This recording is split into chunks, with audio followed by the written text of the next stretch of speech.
What up, peeps? Alright, today we're going to be reading from Cultivation and Manipulation, made by yours truly. Bronze right here, Adrian, Bolio. Alright, so today we're going to talk about the level of control of the mind. For those of you just joining in, we are talking about chi cultivation and manipulation inside the body, being able to manipulate your own chi. Alright, so let's get into it. Meditation involves different amounts of mental focus and control when the mind starts forming tulpas and constructs. Breathing patterns are usually the first thing that one must consider when starting meditation. When you disappear in the atmosphere and mindset of meditation, it may be hard to remember that you need to keep breathing the repetitive pattern for the entire meditation session in order to keep the transic mindset and meditation going. This pattern is supposed to be repeated underneath every level of concentration and sometimes leading the party, but it's to be constant. With this fact in mind, the amount of practice you put into these exercises also determines how far you're able to build within the mind without everything falling apart. The level of control that can be handled is also how you can ease into power of meditation, trances, and believe into the mindset of channeling chi and manipulating it. It is how you can handle thought forms beyond what is physically possible in our world, yet is manifested only by the power of the mind and within the mind. In the essence of the construct, it is also part of the universe if it's visualized, but it is also the level of how control and how the tulpas can be commanded. You want restraint, rules, and actions assigned, but imagining the focus required to sustain all these at once, and remember to breathe a certain way for a given amount of time. So the level of control going into tulpas and construct creation and how you visualize your actions within and without the body, you must be able to build upon it in a foundational manner. So it's outlined in the book through breathing and posture and tulpas and chi detection, etc., etc. But the one thing that must be considered also within the mind when you're meditating is how much control you can give yourself within the mindset that allows you to control many different aspects.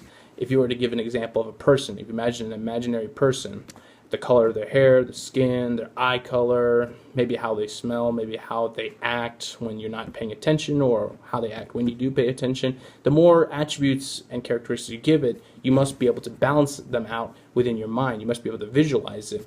And if you can't keep it all together, then you have to constantly go back and reinforce them and practice them, constantly going over the descriptive details. The most powerful experience in meditation is a channel flow of DMT, and you must control the level of calmness, release, and breathing required to sustain the mind. The sensation is almost as if you're getting blasted into outer space, and the body sensations start to appear as the mind relaxes into the channel flow of DMT.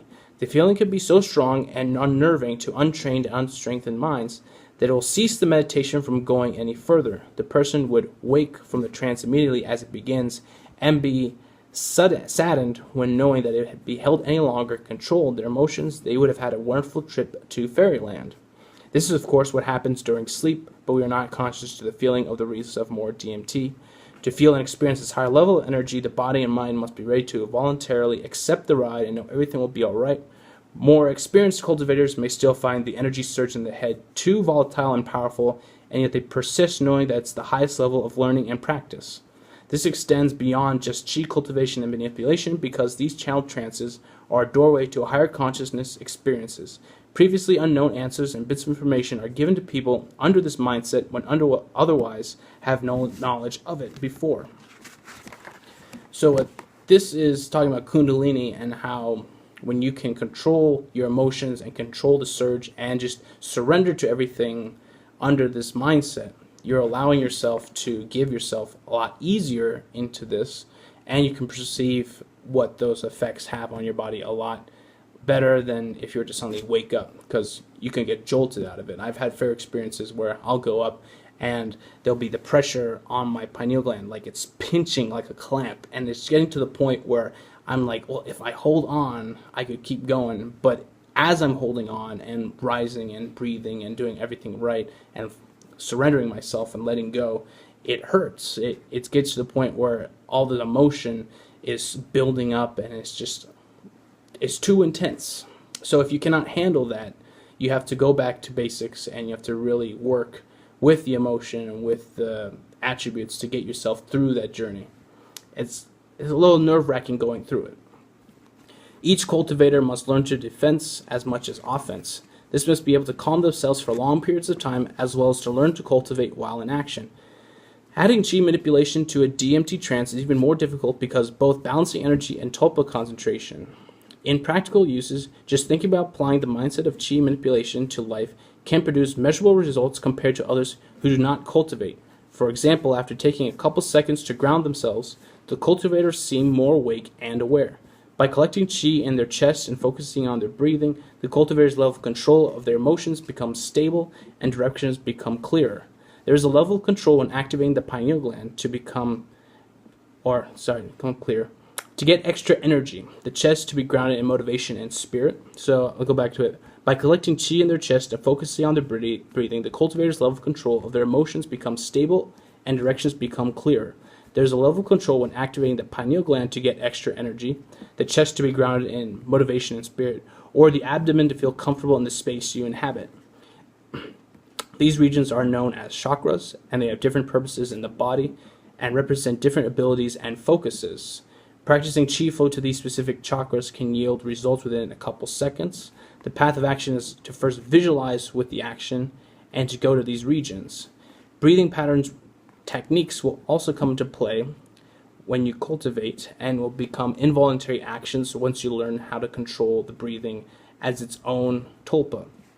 The body may react with different bursts of energy or involuntary muscle spasms, and it may want to rotate or move in a way to make the body more relaxed. It is realigning itself to be more comfortable in a natural position. A good example of this is when channeling energy upwards, it makes the shoulders rotate inward or outward, respectively, to lay rest in a more comfortable position.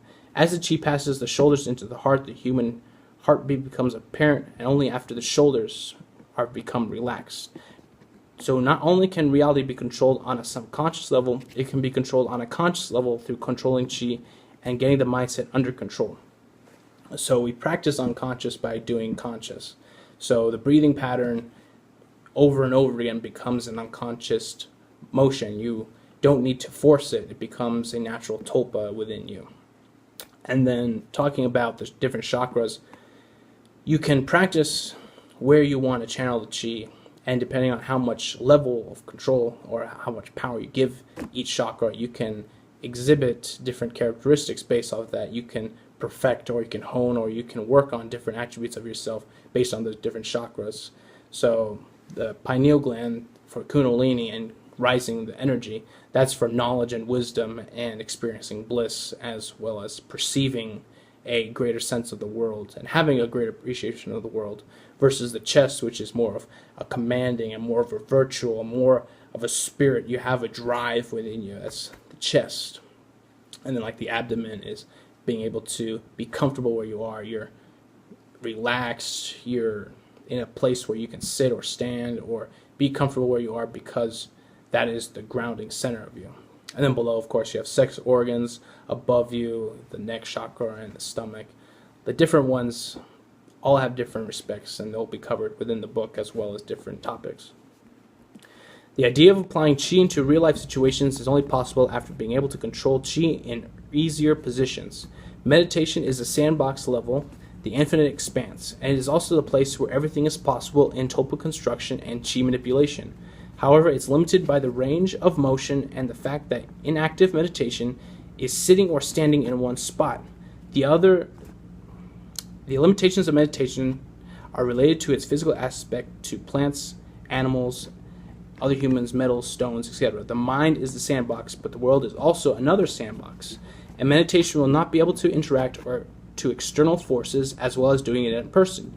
So when starting into this journey, it may seem better to do research or practice tricks of meditation just to get the mind oriented into the right direction. Getting the mind to change its openness is the whole point of being able to ride your own level. The star athlete becoming self-realized on the field is the present moment will only improve when they put aside caution and implement control and focus into their training regimen. When a cultivator begins to apply their level of skill into their life, they will notice the same effects in meditation play out in front of them. It is to say, applying energy pulling to the pineal gland will feel the same, but the effects it has on the livelihood of the body is more intense. From another's perspective, They see a sluggish person go from tired to completely aware and alive just by rolling their eyes back, tilting their head up, and breathing heavily for a minute or so. The cultivator, however, is thinking about the tulpa and applying to the tricks to activate the gland and feel the energy pull in their head and body. The degree on how open you want to practice and discipline yourself is also important to deciding if you wish to help others or keep in solidarity. The best practices may come in solidarity, but the best potential is when everything is open to your practice. So, as you go into meditation, you learn to meditate yourself, be comfortable in your own space, in your own area, in your own little spot. You must then, eventually, take that into the real world. You must then practice it outside your normal comfort zone. You must be able to cultivate as well as manipulate your own chi any place that you choose to. And the simplest way to do it is like, well, I'm not meditating here, I'm going to meditate there. So you go, instead of bringing in caution and bringing in all the different scariness and fear that comes with it, you're deciding, hey, I'm going to be open about this. I'm going to surrender to it while I'm out in public. And then I talked about the example here where someone sees a person going from sluggish to energetic and the cultivator perceiving it differently. Someone looking at you cultivating chi doesn't know what is going on inside you, what emotions, what energy, what feelings you have within you. But as a cultivator, you feel everything, you see everything, you are in control of what's going on, and you're creating tulpas to activate what's going on inside your brain, inside your body. All this is coming into play as you cultivate. So someone might have a question or might be curious, might even come up to you and ask you what's going on, and you may be able to get into a conversation and actually delve into the actual idea behind it, and it may actually change the perspective of what they thought, what's real and what's possible. This openness also brings curious minds together, because most people wouldn't like to know why the cultivator still has energy late at night while others do not. When others see you practice in public, it may seem awkward at first from the cultivator's perspective, but those who are truly open will want to know more. The cultivator's skill in chi manipulation may be greater revealed through countless practice and explanation when describing what they do to move chi in their bodies. The talent show can be hard to pull off if the cultivator is shy or lacks courage to continue. Controlling emotions and trying to manipulate chi is hard, but even the emotional side is too volatile enough to have a result or yield to trying to cultivate. Therefore, the limitations of chi cultivation and manipulation is all of the mind in any settings, but only the mind can set the body free to enact manipulation. The mind's level of control is dependent on the willpower and practice put into the control and flexibility. Everything is of the mind after all.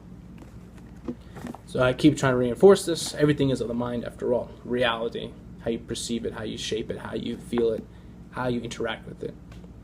Anyway, thank you very much. This has been Chi Cultivation and Manipulation.